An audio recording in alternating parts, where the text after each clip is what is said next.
ओम शांति। आज 23 सितंबर 2022 के बाबा के अनमोल मधुर महावाक्य सुनेंगे। आज की मुरली में बाबा कहे, बाबा आया है बच्चों को सत्य पथ बताने, अर्थात सत्य रास्ता बताने।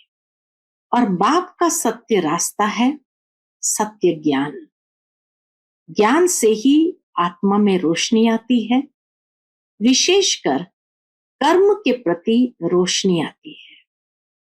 बाबा कहे, पहले भक्ति मार्ग में तुम कोई भी कर्म करते थे बिना पहचान के, कोई भी संकल्प चलता था तो भी वह विकल्प के खाते में चला जाता था। कोई भी कर्म करते थे विकर्म के खाते में चला जाता था, क्योंकि यथार्थ पहचान न होने कारण, अज्ञानता का अंधकार होने कारण बाबा कहे कहीं न कहीं गलती होती ही रहती थी। परंतु जब से बाप मिला है, बाबा ने हमें सत्य पहचान दी है, तो बुद्धि का ताला खुल गया, ज्ञान की रोशनी आई, सही और गलत को अच्छी तरह से पहचानने लगे और उसी अनुसार हमारे कर्म श्रेष्ठ कर्म बनने लगे। तो इसीलिए बाबा सावधानी भी देते हैं, साथ ही साथ हम बच्चों को प्यार से ज्ञान के गुह्य रहस्य भरी बातें भी समझाते हैं। सुनते हैं बाबा के मधुर महावाक्य। ओम शांति। मीठे बच्चे, बाप द्वारा तुम्हें राइट पथ, सच्चा रास्ता मिला है, इसलिए कोई भी उल्टे कर्म व विकर्म नहीं करने हैं। प्रश्न है आज की मुरली से, इस समय मनुष्य जो भी संकल्प करते हैं वह विकल्प ही बनता है, क्यों? उत्तर, क्योंकि बुद्धि में राइट और रॉन्ग की समझ नहीं है। माया ने बुद्धि को ताला लगा दिया है। बाप जब तक न आए, सत्य पहचान न दे, तब तक हर संकल्प विकल्प ही होता है। माया के राज्य में भगवान को याद करने का संकल्प करते हैं, परंतु यथार्थ पहचानते नहीं है, इसलिए वह भी रॉन्ग हो जाता है। क्योंकि किसी न किसी मनुष्य को याद करने लगते हैं भगवान समझते हुए, तो भगवान के विषय में यथार्थ पहचान नहीं, तो वो संकल्प भी क्या हुआ, प्रैक्टिकल कर्म में जब आए विकल्प हो गया या विकर्म हो गया, तो वह भी रॉन्ग हो जाता है। ये सब समझने की बहुत महीन बातें हैं। कर्म की गुह्य गति की बातें सचमुच समझने की बहुत महीन बातें हैं। आज की मुरली से पहले गीत बजा है, ओम नमो शिवाय। ओम शांति। मीठे मीठे बच्चों ने गीत सुना, गीत का अर्थ यथार्थ बुद्धि में आया। वह जो गाते हैं उनका अर्थ नहीं जानते। ओम नमः शिवाय बाबा कहे, ये गीत का अर्थ नहीं जानते। तुम प्रैक्टिकल अर्थ भी जानते हो और पुरुषार्थ भी कर रहे हो। बाप द्वारा पुरुषार्थ भी जो कर रहे हैं बाप द्वारा, क्योंकि अब सन्मुख सहायक है ना। गीत में आगे आता है, तुम स्वामी सहायक हो, तो बाबा कहे बाप द्वारा, क्योंकि अब सन्मुख सहायक है। सहायक बनते तब है जब भारी भीड़ आती है। तुम बच्चे जानते हो गुप्त रीति सहायक है।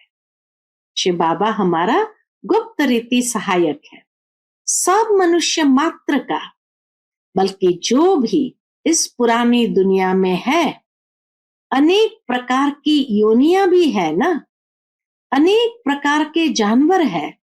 सतयुग में तो कोई अशुद्ध चीज, जानवर आदि नहीं होंगे। ये ड्रामा बना हुआ है। शाहूकार के पास मकान, फर्नीचर आदि जरूर ऊंचे होंगे, गरीब के पास क्या होगा? या तुम समझते हो ना, अभी भी पुरानी दुनिया रावण राज्य है, तो जीव जंतु नाग बलाएं सब नुकसान करने वाले हैं। हाँ, जानवर भी कैसे हैं? कष्ट देने वाले, नुकसान पहुंचाने वाले। जैसे मनुष्य तमो प्रधान, वैसे इनकी सामग्री भी तमो प्रधान। मनुष्य के ही वाइब्रेशंस सब पर पड़ते हैं, प्रकृति के ऊपर, पशु पक्षी के ऊपर। बल यहाँ कितने भी बड़े बड़े मकान 40 मंजिल के भी बनाते, तो भी स्वर्ग के आगे तो कुछ भी नहीं है। यह अब बनते हैं विनाश के लिए। तुम बच्चे जानते हो बाबा आया हुआ है। पहले नंबर में बाबा आत्मा और परमात्मा का भेद समझाते हैं। मनुष्य न तो आत्मा को और न परमात्मा को ही जानते हैं। तुम बच्चों ने जान लिया है आत्मा और परमात्मा का रूप क्या है। मंदिरों में पूजा होती है, बनारस में बड़ा लिंग रखा हुआ है, उनकी सब पूजा करते हैं। कहते भी है कि आत्मा स्टार भ्रुकुटी के बीच रहती है। अब भ्रुकुटी के बीच बड़ी चीज हो तो ट्यूमर हो जाए, वो तो ट्यूमर हो जाए, ये समझने की बातें हैं। परमात्मा भी स्टार है, परंतु तुम भूल जाते हो। जब शिव बाबा को याद करते हो तो बुद्धि में यह आना चाहिए कि बाबा स्टार है, उनमें सारा ज्ञान है, वह सत है, चैतन्य है, उनमें ही बुद्धि भी है। शिव बाबा परमात्मा है तो उनमें भी बुद्धि भी है। मन अलग चीज है, बुद्धि अलग चीज है। मन को तूफान आते हैं, सतयुग में कोई तूफान आदि नहीं आते। यहाँ संकल्प विकल्प चलते हैं। इस समय जो भी मनुष्य संकल्प उठाते हैं वह विकल्प बनता है। इन बातों को अच्छी रीति समझना है। वह हो गई सहज बात। सुखधाम शांति धाम को याद करो। हाँ, इतना सहज योग सिखाते बाबा, सुखधाम शांति धाम को याद करो। या फिर सूक्ष्म समझाने दी जाती है। आत्मा इतनी जो सूक्ष्म है वह सत है, चैतन्य है। आत्मा जब गर्भ में प्रवेश करती है तब ही चुरपुर होती है। यूं तो 5 तत्वों में भी कुछ चैतन्यता है, तब तो बढ़ते हैं, परंतु उनमें मन बुद्धि नहीं है। उन चीजों में संकल्प आदि की बात नहीं। गर्भ में पिंड बढ़ता है, जैसे झाड़ बढ़ता है वैसे पिंड बढ़ता है, परंतु उनमें ज्ञान नहीं। ज्ञान भक्ति मनुष्य के लिए है। भक्ति आत्मा करती है और ज्ञान भी आत्मा लेती है। आत्मा में ही मन बुद्धि है। पहले मन में अच्छा व बुरा संकल्प आता है, फिर बुद्धि सोचती है करूं व नहीं करूं। जब तक बाप नहीं आते हैं तब तक आत्मा जो संकल्प करती है वह विकल्प ही बनता है। बल भगवान को याद करते हैं, परंतु राइट है व रॉन्ग है यह भी समझते नहीं। किसको याद कर रहे हैं? ब्रह्म तो भगवान है नहीं। मनुष्य को संकल्प उठता है। क्या संकल्प उठता है? कि भगवान को याद करे। बुद्धि कहती है ये राइट है, परंतु बुद्धि का ताला बंद है क्योंकि माया का राज्य है। भक्ति जो करते हैं वो रॉन्ग करते हैं। कृष्ण की भक्ति करते हैं, पहचान कुछ भी नहीं। जो कुछ करते हैं अनराइटियस। अब बाप द्वारा बुद्धि को अक्ल मिली है। रॉन्ग काम करने के लिए मना है। कर्मेंद्रिय से विकर्म करना मना है। बुद्धि कहती है ईश्वर सर्वव्यापी नहीं है। अब बुद्धि को राइट पथ मिला है, तुमको हर बात की सही समझ मिली है। आगे जो कुछ करते थे वह रॉन्ग ही करते थे, भक्ति भी अनराइटियस करते थे। शिव की भक्ति करते हैं, बड़ा लिंग बनाते हैं, परंतु इतना बड़ा शिव बाबा थोड़ी है। अब तुम्हारी बुद्धि का ताला खुला है, तब समझते हो सब अनराइटियस है ही झूठी दुनिया, सतयुग है सच्ची दुनिया। उसकी स्थापना किसने की? ट्रुथ एक बाप को ही कहा जाता है। वह जो सुनाते हैं सब सत, शिव बाबा जो सुनाते हैं सब सत, सच बोलते हैं, सचखंड स्थापन करते हैं। ये डिटेल की बड़ी महीन बातें हैं। कैसे करते हैं? बाबा कहे ये डिटेल की बड़ी महीन बातें हैं, कोई भी ये समझ न सके, बहुत महीनता में जाना पड़ता है। बाप कहते धारणा नहीं होती है तो बाप और वर्षी को याद करो, दुख धाम को भूल जाओ। मनुष्य नया मकान बनाते हैं तो बुद्धि पुराने मकान से निकल नए में लग जाती है। समझते हैं कि पुराना तो खत्म हो ही जाएगा। यह फिर है बेहद की बात। देह सहित जो कुछ है सब छोड़ना है। यह देह भी तो वापस नहीं जानी है, आत्मा को ही बाप के पास वापस जाना है।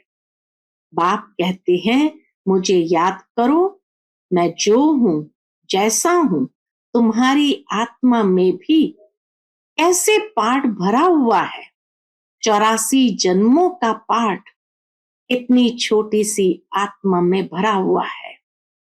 84 लाख जन्मों का पाठ तो इम्पॉसिबल हो जाए। अभी तुम्हारी बुद्धि का ताला बाप ने खोला है तो समझते हो वह सब रॉन्ग है, जो करते आए थे वह सब रॉन्ग है। इतनी छोटी सी आत्मा में 84 जन्मों का पाठ है। बाप राइट बात बताते हैं। बाप बच्चों से ही बात करते हैं, नॉलेजफुल है ना। कहते हैं यह ICS पढ़ा हुआ है, आत्मा ही पढ़ती है इन ऑर्गन्स द्वारा।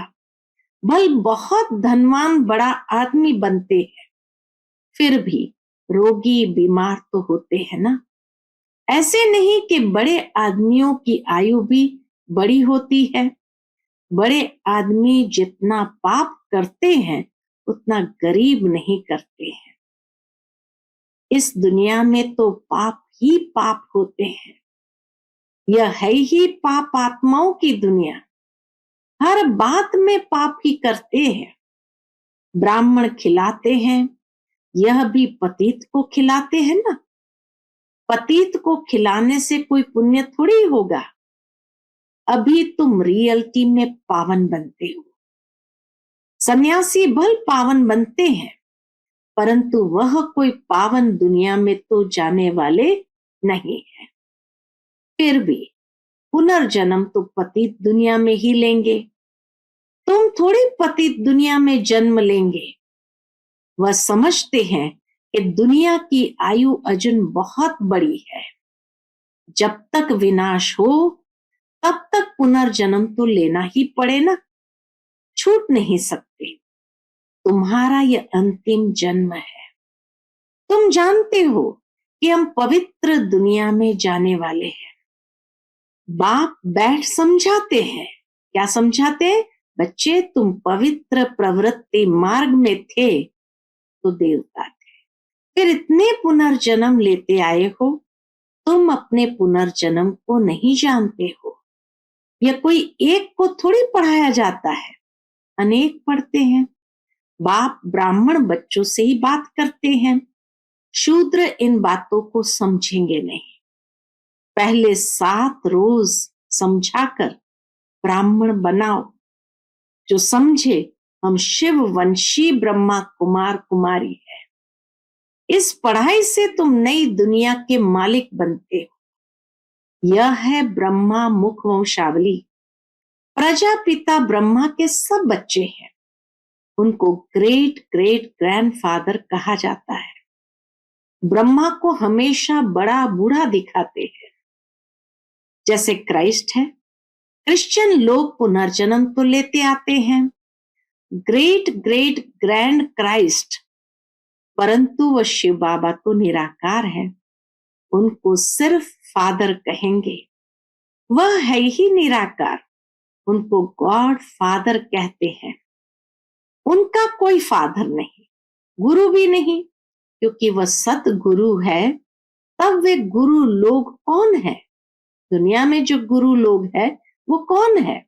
वह जिस्मानी यात्रा करते हैं, हम रूहानी यात्रा करते हैं। यहाँ कोई मरते हैं, कहेंगे स्वर्ग पधारा, तो यह झूठ बोला ना। स्वर्ग पधारा तो बाबा का ये झूठ बोला ना। आते तो फिर भी यहाँ ही है। कोई कहते फलाना ज्योति ज्योत समाया। अच्छा, बड़े बड़े साधु संत मर जाते हैं, अगर वह ज्योति ज्योत जाकर समाया, फिर उनकी बरसी क्यों मनाते हो? ज्योति में समाया वह तो बड़ा अच्छा हुआ, फिर बरसी मनाना, उनको खिलाना पिलाना, यह तो फिर झूठा हुआ ना। इतना प्यार से बाबा समझाते। वैकुंठ वासी हो गया, फिर उनको नरक का भोजन खिलाते हो, इसको कहा जाता है अनराइटियस। इसको कहा जाता है अनराइटियस। जो कुछ करते हैं उल्टा ही करते हैं। मनुष्य की बुद्धि को बिल्कुल ताला लगा हुआ है। बाप कहते हैं मैं आकर ताला खोलता हूं। ज्ञान के चक्षु खोलते हैं, अर्थात ताला खोलते हैं। माया ताला लगा देती है। कहते हैं ईश्वर सर्वव्यापी है, समझते हैं यह ज्ञान परंपरा से चला आता है। इन विचारों को कुछ भी पता नहीं है। ज्ञान और भक्ति, ब्रह्मा का दिन और ब्रह्मा की रात दोनों इक्वल होता है ना। फिर सतयुग दिन की इतनी बड़ी आयु और रात को इतना छोटा क्यों कर दिया है? सतयुग की आयु बहुत बड़ी बताते और रात को यानी कलयुग की आयु को बहुत छोटा बना देते हैं। ब्रह्मा का दिन और ब्रह्मा की रात दोनों इक्वल होने चाहिए ना। ये बेहद की बात है। बाप आकर सब बातें समझाते हैं। बाप को ही ज्ञान रत्नों का सागर कहा जाता है। एक एक रत्न की वैल्यू लाखों रुपया है। बाप बच्चों को समझाते हैं कल की बात है, तुमको समझाकर राज्य भाग्य देकर गया था, तुमने राज्य किया अब गंवा दिया। बाबा कहे तुमने राज्य किया अब गंवा दिया, कल तुमको राजाई थी आज है नहीं, फिर लो। आज और कल की बात है। भारत कल स्वर्ग था, भारत में ही शिव जयंती मनाते हैं।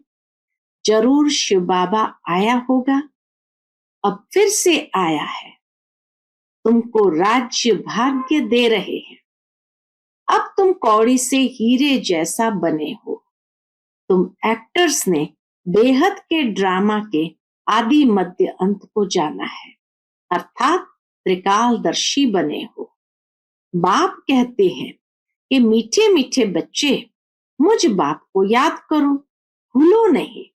मैं तुमको स्वर्ग का मालिक बनाने आया, तुम नरक के मालिक बनाने वालों को भूलते नहीं हो और मुझ बाप को भूल जाते हो। बाबा का उलना है कि तुम नरक के मालिक बनाने वालों को भूलते नहीं हो और मुझ बाप को भूल जाते हो। माया जरूर भुलाएगी। बाबा भी जानता है माया जरूर भुलाएगी, परंतु तुम कोशिश करो याद में रहने की। आत्मा को बाप ज्ञान देते हैं। आत्मा का काम है बाप से वर्षा लेना, देह अभिमान छोड़ना है। तुम बच्चों को पुरुषार्थ कराने वाला एक बाप है। यह पाठशाला है, इसमें दर्शन करने की बात नहीं रहती। प्रिंसिपल का दर्शन करना होता है क्या? ये तो समझने की बात है। ये राजयोग की पाठशाला है, आकर समझो। पहले पहले समझानी देनी है एक बाप की, तब तक आगे बढ़ना ही नहीं है। बाप की समझानी दे, फिर लिखवा लेना चाहिए। निश्चय बैठ जाए कि शिव बाबा से बेहद का वर्षा मिलता है, तो ऐसे बाप से मिलने बिगर रह न सके। त्रिमूर्ति शिव कहा जाता है। ब्रह्मा विष्णु शंकर को रचने वाला शिव। प्रजापिता जरूर ब्रह्मा को ही कहेंगे, विष्णु व शंकर को नहीं कहेंगे। प्रजापिता तो प्रजा के बीच में होगा, विष्णु व शंकर को नहीं कहेंगे। प्रजापिता ब्रह्मा द्वारा विष्णुपुरी की स्थापना होती है। जगत पिता और यह जगत अम्बा फिर लक्ष्मी नारायण जाकर बनते हैं। उनके बच्चे वारिस बनते हैं। बाकी त्रिमूर्ति ब्रह्मा का तो अर्थ ही नहीं निकलता। इनमें बाप ने प्रवेश किया है। इनकी आत्मा को बाप पवित्र बनाते हैं।